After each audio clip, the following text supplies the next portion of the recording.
จากสีได้การไปการมาแถวนี้รถไถจักปีอายุการนี่จักปีเลยนี่95สร้างปี1995เสาไม้แดงนี่ห้อยควานทะ ยังเห็นอยู่ได้แต่มาวันนี้ไปแล้วเขาเจ้ามังไปอยู่บนไม้แหละ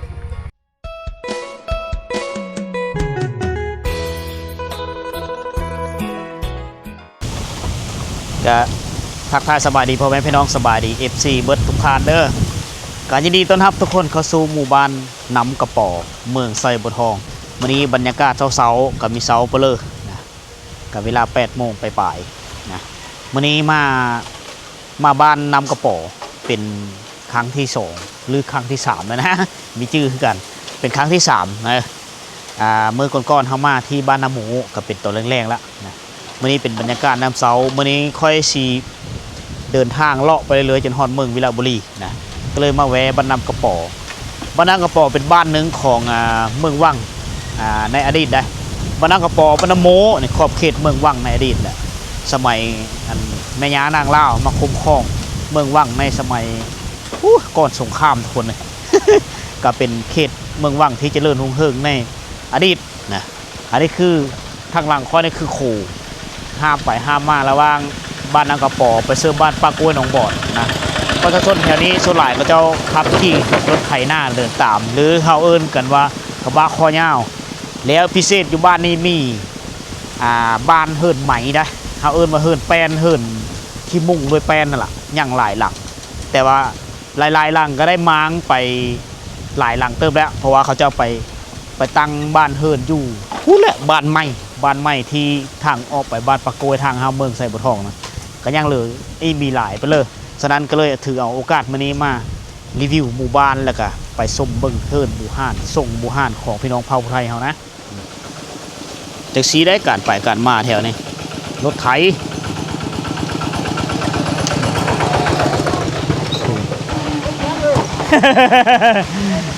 อันนี้โขนี้กาสร้างมาหลายฟ้าหลายปีแหละอันนี้คือแม่น้ำห้วยกระป๋อสายน้ำนี้มันจะมีแห้งเลยได้หรือว่ายามหน้าแรงหน้าฝนก็ตามน้ำนี่ก็จะใสตลอดเลยมันจะไหลผ่านหมู่บ้านก็เป็นสายเลิศเป็นที่ทำมาหากินบรรดาชาวบ้านก็เอาใดเอาเพลิงมาปุ่มลงห้วยนี้แล้วก็ปุ่มขึ้นไปเฮิร์นเพื่อเฮิร์นมั่นโฮดพักในยามหน้าแรงนี่แม่น้ำนี่คือสายเลิศของชาวบ้านแม่น้ำกระป๋อบ้านน้ำกระป๋อเป็นบ้านของพี่น้องเผ่าผู้ไทยเฮาเสียงสำเนียงเสียงเว้านี่ก็คล้ายๆคือกันกับเผ่าผู้ไทยเฮาแถวเมืองวิลาบุรีแล้วก็เมืองอาสาพรอันเดียวกันเลยนะ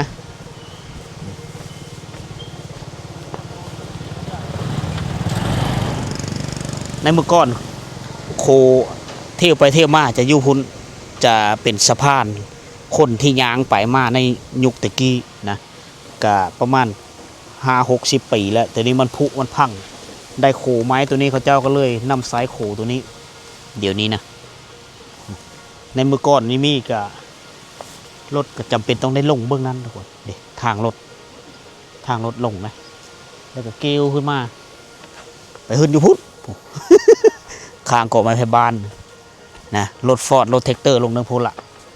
ไปได้แต่รถไถรถกระบะอยู่นี่รถบรรทุกนักก็ไปไม่ได้อันนี้เขาบอกแล้วห้ามรถแท็กเตอร์ไต่ขัวรถแท็กเตอร์รถฟอร์ดต้องได้ลงห้วยเลยไปพูดละนี่อันนี้คือปลายบานบ้านนากระป๋อนี่มี2ฟ้าห้วยเด้อฟ้าห้วยเบื้องนั้นก็กว้างได้บานเฮิร์นบ้านนี้ก็เป็นขุมหนึ่งอีกเบิกฟ้าห้วยอยู่เบื้องนี้จะเป็นอยู่ทางทิศตะวันตกของหมู่บ้านเฮิร์ดสดทรงหมู่บ้านยังหลายนี่เป็นบ้านดังเดิมของเผ่าไทยเขาสังเกตเบื้องกกขามกกมะม่วงโอ้ยนี่ตะกกใหญ่ๆทั้งหมดเลยบาง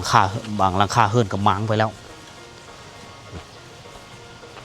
เมื่อนี้บรรยากาศเงียบจิ๊บในกลางหมู่บ้าน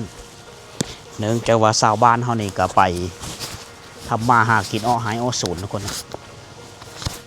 เด็กอยู่บ้านนี่เขาเจ้ามีหานซ้อมแปลกรถใหญ่นะรถใหญ่รถจักรอยู่นี่แหละ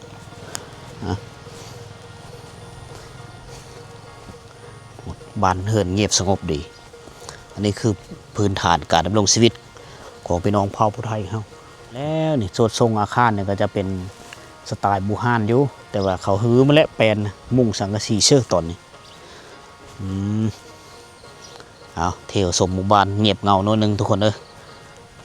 บรรยากาศเพราะว่าคนนี่เต็มอยู่ทงไฮทงหน้าบนละยำนี่เหลือแต่บางเฮิรนเท่านั้นที่มีผู้เฒ่าเฝ้าเฮิรนเงียบสงบดี เห็นงะขันไดเฮิรนขันไดซานมาแล้วยำ2-3 หลังนั่นกะตั้งอยู่แคมป์ห้วยพุ่นอันนี้น่าจะเป็นเฮิรนหางแล้วนี่มีผู้คนอาศัยอยู่หน้าทางออกไปอยู่เนาะเลยนะ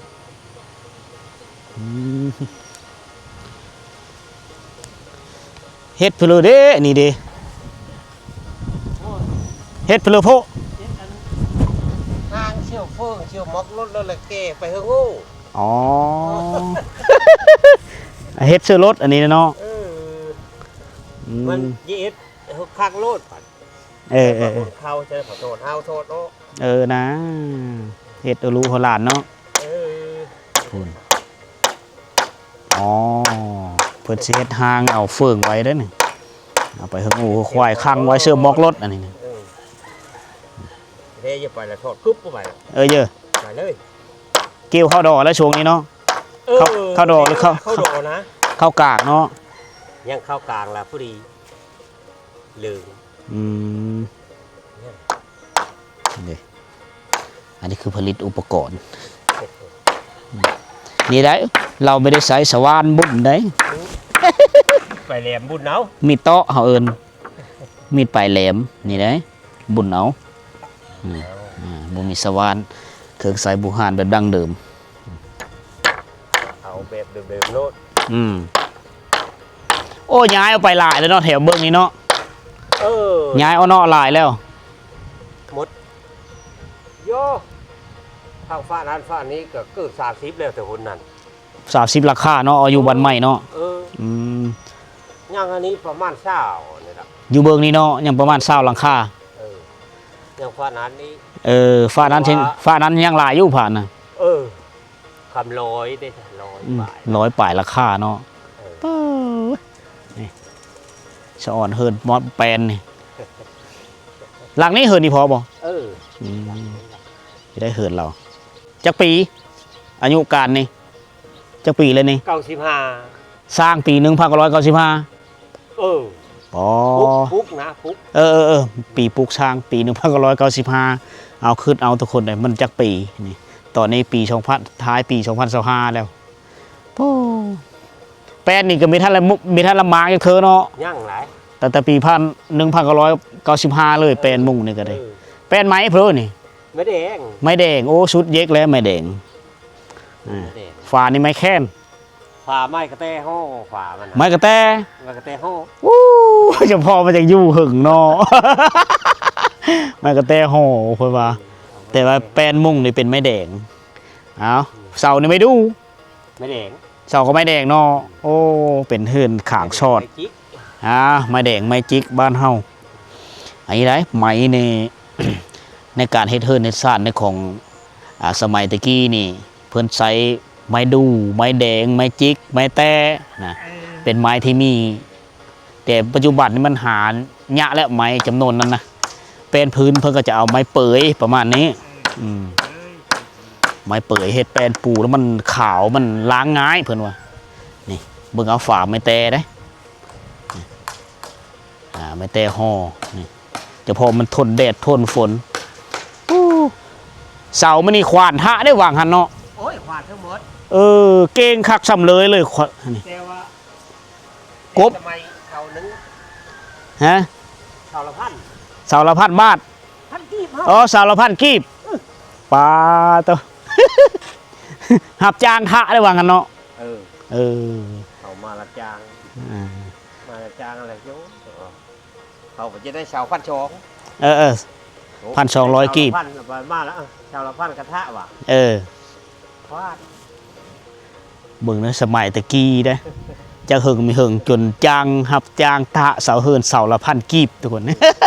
เอามาเขาเทินนะพอดี2,500มาเทื่อละ2,500จ้างช้างเขาไหมช้างบักขมู2,500มุ่นดอกกระปางพุ่นล่ะ2 เสาได้ 5,000เอาอันนี้คือเรื่องเหลาในสมัยตะกี้ในการเฮ็ดเฮิร์นเฮ็ดชาญเขาเจ้าฮับในตะกี้มันมีแนวหาเงินได้ต้องได้ไปฮับจ้างเลยไหมบ่ฮับจ้างท่าเสาบ่ประมาณนี้ได้ในสมัยตะกี้การหาเงินหาคำเลยนี่ใส่ตะโปดหน้าย้อน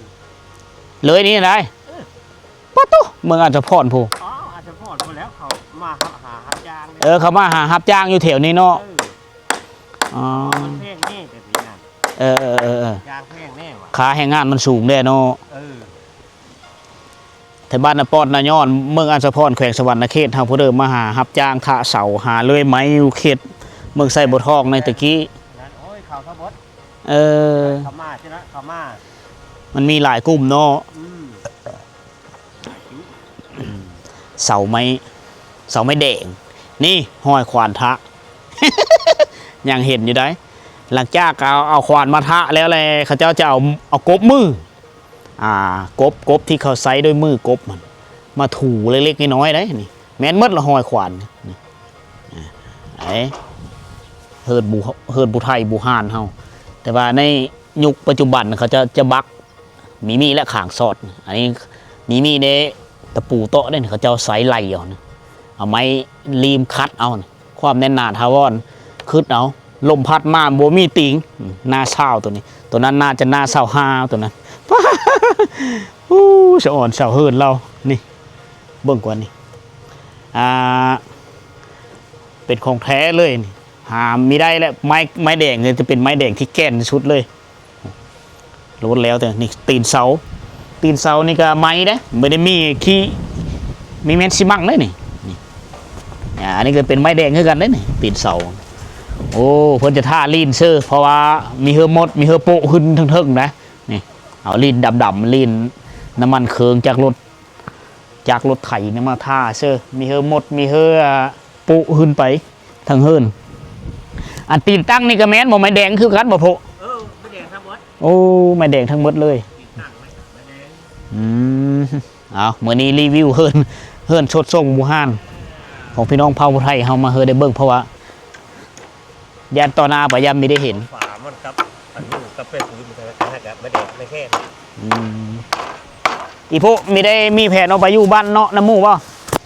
โอ้ยจะหาโบกแล้วหากระโบกแล้วโบกแล้วละยังสั่งบานสั่งยังหลายอันแสดงว่าถือว่าเฮ็ดเฮิร์นไว้แล้วอยู่พุ่นเนาะโอ้ตัวนี้ไม่ได้มางตีตัวนี้ว่าเยอะมางเลยเยอะมางผู้สิได้เด้เนาะเยอะมางกับไปตั้งนี่จะกันเลิศละฮักจะกันเลิศละพี่แล้วมันมางนี่แน่นอนแล้วมันต้องมีแนวฮักแนวเพ่แล้วเยอะคือเก่าไม่คือแล้วบาดโอ้ยมันสั่นละคือไม่ได้คือเก่าแล้วจากกันเลิศจังหวะอันแนวมุ่งก็ได้เป็นไม้แล้วก็ได้มางเลยอันนี้แล้วหนักนะอันมุ่งเลยแล้วหนักสิได้มุ่งมันปู้แปดมีคักขนาดเลย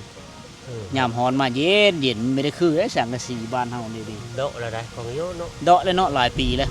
หลายปีแล้วคันมีม้างมันกับพุพังไปตามกาลเวลาแล้วม้างน่ะเป็นมุ่งน่ะเก็บได้แล้วหมดแล้วได้แต่เลอะเอาแต่เลอะมันดีแล้วไปมุ่งเทงหน้าเอ็ดเองเลยเป็นบ่เฮิร์นเอ็ดเองไม่ได้จ้างช้างเนาะว่างั้นเนาะแต่เก่าแล้วพอย่างพอย่างแล้วเอกตาพออันนั้นเราคอยไปเป็นเอ็ดเฮิร์นแนวเขาขมือเลยคอยโยบอกเฮิร์นไหมเชียวพอได้แขนเฮ็ดเฮิร์นไปบูฮานนะได้เนาะได้ส่งพลุอะไรเอ็ดนี่ส่งพลุตัดหลังแต่ข้าวพอยโพย่างเนาะจังส่งพลุเอ็ดเนาะเบิ่งเอาคือเห็นแล้วก็ควาดลงเลยเบิ่งเฮิร์นหมู่แล้วก็เฮ็ดรถเนาะเอาอันนี้เฮิร์นสร้างมาได้ปี1995ทุกคนเลยกระตกอยู่30เกือบ40ปีเนาะสวดส่งบูฮานดังเดิมเลยเบื้องนั้นก็จะเป็นเฮิร์นโคเฮิร์นเฮ็ดแตงอยู่โคกินกันอยู่เบื้องนั้นล่ะเพื่อนมีแผนได้เพื่อนไปเฮ็ดเฮิร์นไว้อยู่ทางนอกแล้ว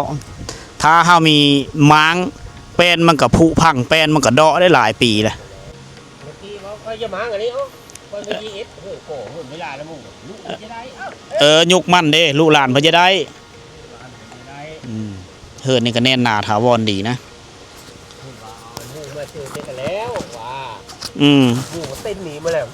โอ้เต้นนี่เท่าได เอาเด็กยังเลยมีหลายกับหลังนั่นก็แม้นหลังนั้นก็เป็นเฮินหลังคาแฟดตัวนะหลังแบบหลังสองหลังนะ อันนี้หลังคาใหญ่เลยแต่ว่าห้องนอนนี่เขาจะมีโซมอยู่ทั้งเนื้อเลยฮะหาเบิ่งได้ยะแล้วทุกคนนะเพิ่นก็อีกประมาณ 4-5 ปีเพิ่นก็สิมางแล้วนี่จักฮอด5 ปีจักบ่ประมาณปีหน้าหรือปีฮื้อถ้าว่าเฮินอยู่เนาะแคมป์ทางเพิ่นสำเร็จเสร็จสิ้นเพิ่นก็สิได้มางแล้วเฮินหลัง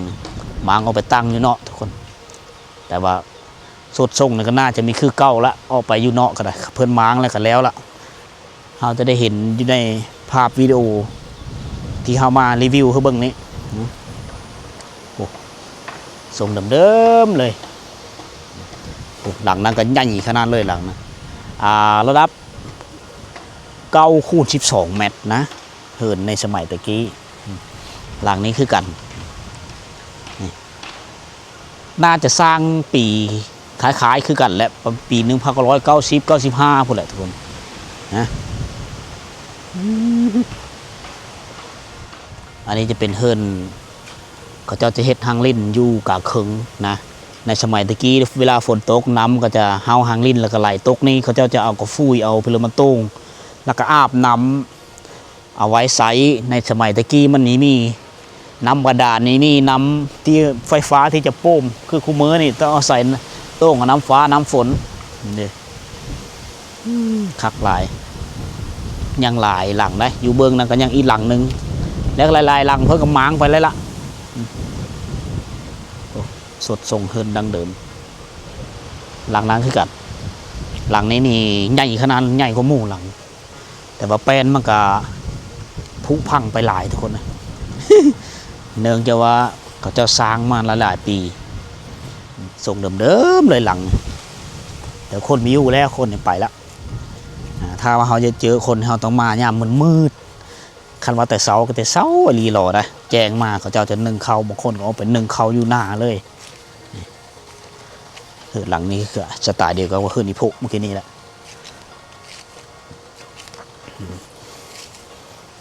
เห็นบ่ตีนเสายังเดิมๆอยู่ไม้แดงไม่ดูตะกี้อ๋อเฮือนข้างซอดเสานี่หน้า25เด็กเป็นเพิ่นเอาออกมาเพิ่นมางมาแต่เฮือนเลยนี่จะเป็นเป็นไม้แดง